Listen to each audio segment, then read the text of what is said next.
दोस्तों एक 40 वर्ष की महिला जो है वो अपने भतीजा के साथ जो है वो संबंध बना रही थी। भतीजा का जो उम्र था वो मात्र 14 वर्ष था। उसके बाद से एक ऐसा कांड होता है कि एक व्यक्ति की जो है वो मौत हो जाती है। दोस्तों आज की जो मैं सच्ची घटना आपको बताने वाला हूँ, ये घटना है राजस्थान का एक ज़िला पड़ता है जैसलमेर की जो है ये घटना है। जैसलमेर में एक परिवार रहता था। परिवार के जो मेन मुखिया थे उनका नाम जो है वो संतोष था और उनकी पत्नी जो है वो सविता था। सविता की जो उम्र थी वो 40 वर्ष थी। उसका एक लड़का था जिसकी उम्र जो है वो 10 वर्ष थी।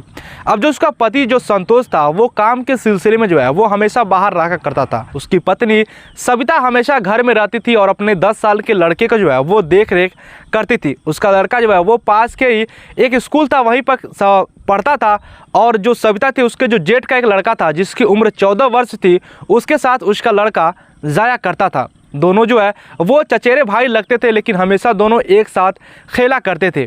अब एक दिन क्या होता है कि जो सविता का जो लड़का है 10 साल का वो गायब हो जाता है। आसपास के जितने जगह है सभी जगह जो है वो उसको सर्च किया जाता है, खोजा जाता है, लेकिन जो 10 साल का जो लड़का है उसका वो नहीं मिलता है। जब संतोष को इस बात की खबर मिलती है कि मेरा जो लड़का है वो गायब हो गया है तो वो तुरंत घर पर आता है और वो भी अपने लड़के को जो है वो खोजने में पूरा प्रयास करता है। लेकिन 10 साल का जो उसका लड़का है जिसका नाम शुभम है, शुभम जो है वो नहीं मिलता है। इसके बाद से ये लोग क्या करते हैं कि पास के पुलिस स्टेशन में जाकर जो है वो शुभम की गुमशुदगी का रिपोर्ट दर्ज कर लेते हैं और वहाँ पर बताते हैं कि हमारा जो लड़का 10 साल का शुभम है वो गायब है। अब दोस्तों जब शुभम की गुमशुदगी की रिपोर्ट जब थाना में दर्ज होती है तो वहाँ की जो पुलिस है वो एकदम मामले को संज्ञान में लेती है और गांव में आती है। गांव में आने के बाद जितने भी लोग हैं सभी लोग से पूछताछ करती है। आसपास की जो जगह हैं जहां शुभम जाया करता था उन सभी जगहों पर खोजा जाता है, लेकिन शुभम का जो है वो कोई भी पता नहीं चलता है। अचानक अगले दिन क्या होता है कि पास के गाँव के जो है वो एक कुएँ में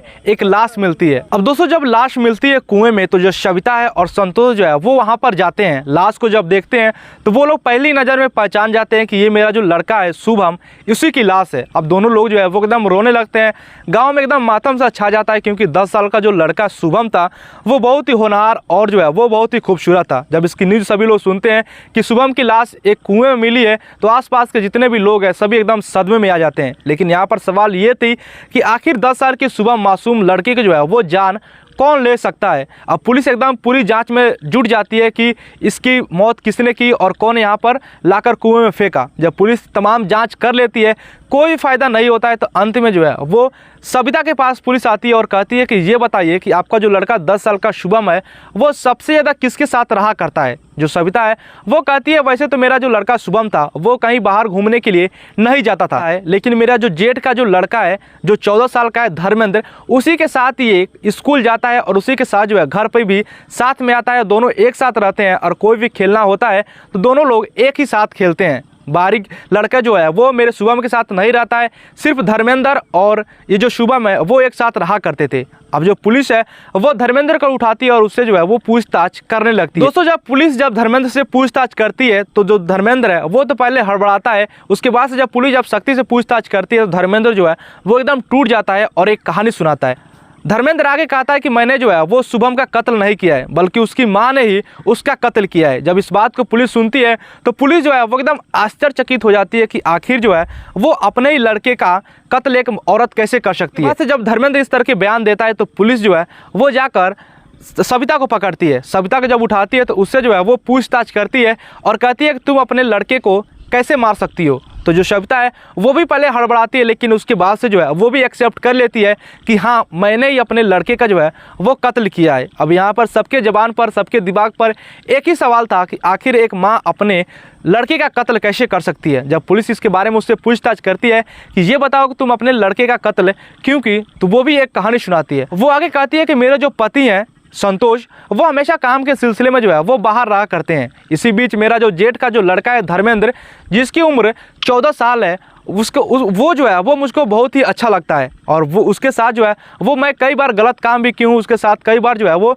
शारीरिक संबंध भी बनाई हूँ। जब भी मैं अकेली होती हूँ तो उसको जो है यानी कि धर्मेंद्र को जो है वो अपने कमरे में बुला लेती थी और उसके साथ जो है वो गलत काम करती थी। आगे बताते हैं कि एक दिन क्या होता है कि मैं और धर्मेंद्र जो है वो आपस में संबंध बना रहे थे।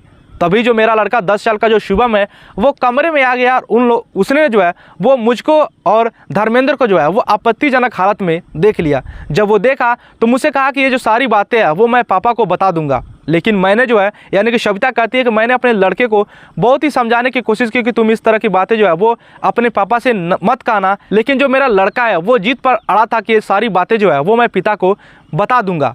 जब इस बात को मैंने सोचा तो मैं सोची कि जब मेरे पति को ये सब सारी बातें बता देगा तो मेरा जो पति है वो उसको मारेगा, मुझको जो है वो छोड़ देगा। तो मैंने इसी के डर से जो है वो अपने लड़के शुभम को अपने कमरे में बुलाया और कमरे में पहले से धर्मेंद्र मौजूद था। मैंने अपने लड़के को जो है वो गला उसका दबा दिया, वो छटपटाने लगा। इसी बीच जब वो पैर वगैरह जो छटपटा रहा था तो धर्मेंद्र जो है वो उसके पैर को पकड़ लिया और मैं उसके गले को जो है वो दबाने लगी। थोड़ी देर में जो है वो जो मेरा लड़का 10 साल का शुभम है वो दम तोड़ दिया। उसके बाद से हम लोगों ने क्या किया यानी कि धर्मेंद्र और सविता ने क्या किया कि उस लाश को यानी कि शुभम की लाश को बोरे में भरा और पास के जो है गांव है वहां के ले जाकर एक कुएं में डाल दिया। दोस्तों जब ये पूरे जैसलमेर में जब फैलती है कि एक माँ ने अपने 10 साल के लड़के को मार दिया, प्रेम के चक्कर में अपने जेठ के 14 साल के लड़के से उस संबंध बनाती थी, ये तमाम जब न्यूज़ जो है जब जैसलमेर में फैली तो जो भी लोग भी इस न्यूज़ को सुने सभी लोग जो है वो एकदम सन रह गए। दोस्तों इस स्टोरी के बारे में, इस सच्ची घटना के बारे में आप क्या कहना चाहते हैं नीचे कमेंट कर बता सकते हैं। बाकी दोस्तों इस कहानी का मकसद, इस सच्ची घटना का मकसद किसी के भावनाओं के साथ ठेस पहुँचाना नहीं है, जस्ट एक कहानी जो है वो एक इन्फॉर्मेशन के लिए। वीडियो अच्छा लगे तो चैनल को सब्सक्राइब कर दीजिएगा और मिलते हैं एक नए एपिसोड में नए कहानी के साथ। तब तक के लिए बाय बाय।